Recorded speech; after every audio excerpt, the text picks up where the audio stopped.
आज हम हिंदी वसंत कक्षा 8 का पाठ 6 भगवान के डाकिए पढ़ेंगे। तो जैसा कि कविता का नाम है भगवान के डाकिए, तो आप लोगों ने डाकिया तो देखा होगा, जो खाकी ड्रेस पहनता है, जिसके हाथ में एक झोला होता है, उस झोले के अंदर बहुत सारे पत्र होते हैं या संदेशे होते हैं जो दूर दूर से वो लेकर आते हैं। तो जब हमको संदेशा मिलता है तो हम उसको पढ़कर बहुत खुश होते हैं। तो ऐसे ही आज हम पढ़ने वाले हैं भगवान के डाकिए के आखिर में भगवान के डाकिए कौन है। तो हम लोगों ने भगवान के डाकिए देखे हैं या नहीं देखे, ये हम कविता पढ़कर जान पाएंगे। तो कविता शुरू करने से पहले हम कवि परिचय जानते हैं। इस कविता को लिखने वाले हैं लेखक रामधारी सिंह दिनकर, जिनका जन्म हुआ है 23 सितंबर 1908 को और जिनकी मृत्यु हुई है 24 अप्रैल 1974 को। स्थान है सिमरिया घाट, बेगूसराय जिला, बिहार, भारत में इनका जन्म हुआ है। आगे जानते हैं कविता का भाव। भगवान बादलों के द्वारा पेड़ पौधों पहाड़ों के लिए संदेश भेजते हैं। हमारे जो प्रकृति है जो वो किसी तरह से भेदभाव नहीं करती। एक देश से दूसरे देश बादल अपने पानी लेकर जाते हैं और न जाने कहाँ पर जाकर बरसाते हैं। इसी तरह से पेड़ पौधों की सुगंध, हवा और पहाड़ों के संदेश एक दूसरे तक पहुंचाते हैं। जब एक देश के बाद दूसरे पर बादल जाकर बरसते हैं तो इससे यही साबित होता है कि वो वहाँ का संदेश लेकर आए हैं। वास्तव में पूरी दुनिया ही एक है, ईश्वर ने उसे बनाया है।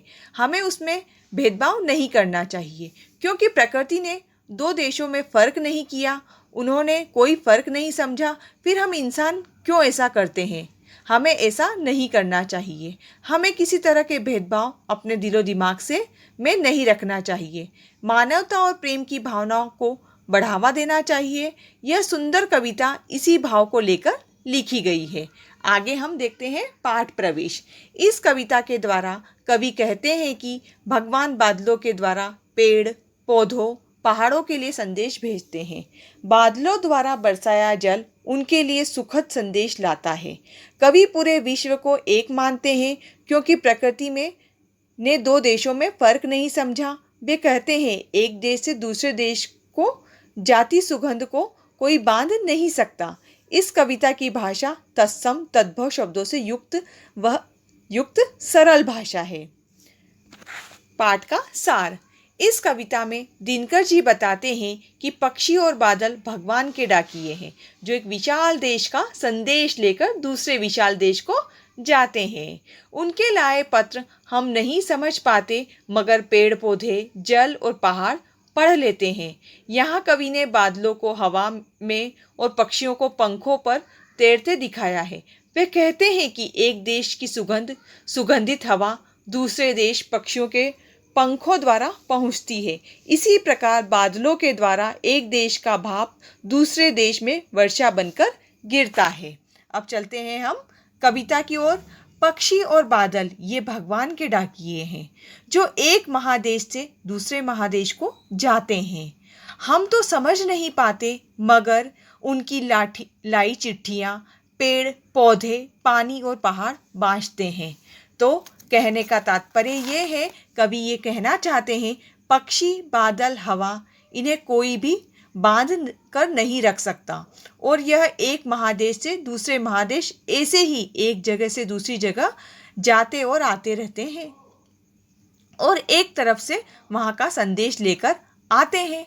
हम तो उनकी भाषा नहीं समझ सकते, क्योंकि एक देश से दूसरे देश में बहती हुई हवा सिर्फ महसूस की जा सकती है।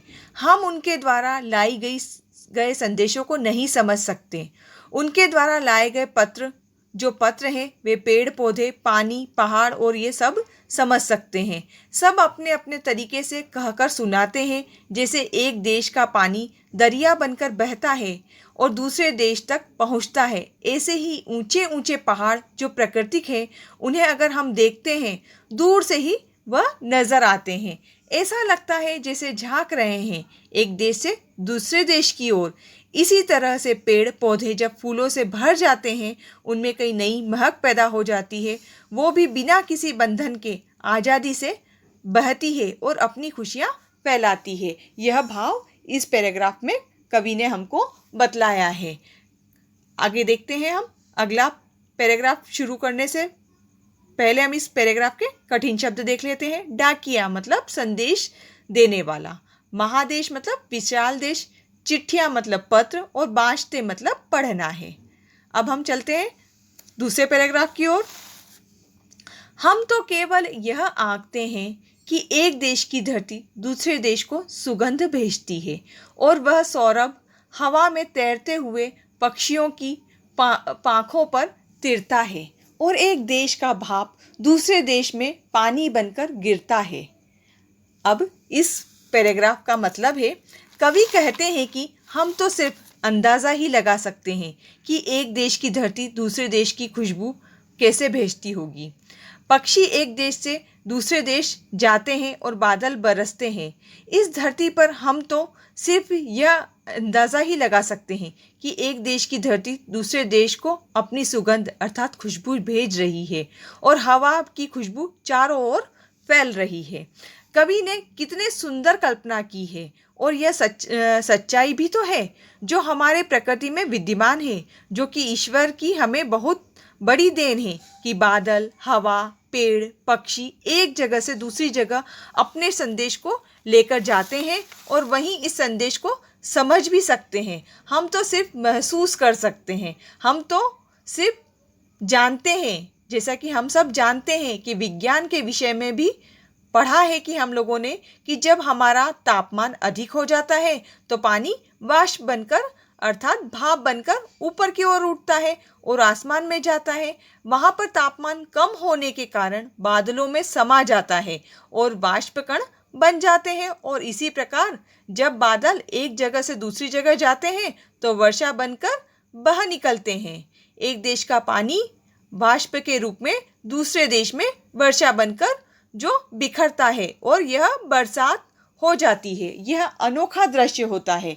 मतलब प्रकृति ने तो कोई भेद किया ही नहीं है, जो भेद कर रहा है वो मनुष्य ही कर रहा है। तो इस कविता का भाव यह है कि हमको भेदभाव खत्म कर देना चाहिए। हमको जब ईश्वर ने ही भेदभाव नहीं किया है तो हम मनुष्य क्यों भेदभाव करें। इसीलिए सारी सृष्टि एक परिवार के रूप में दिखाई देनी चाहिए। अभी हमने जो शब्द ये वाला पैराग्राफ पढ़ा है इसका हम शब्दार्थ देख लेते हैं।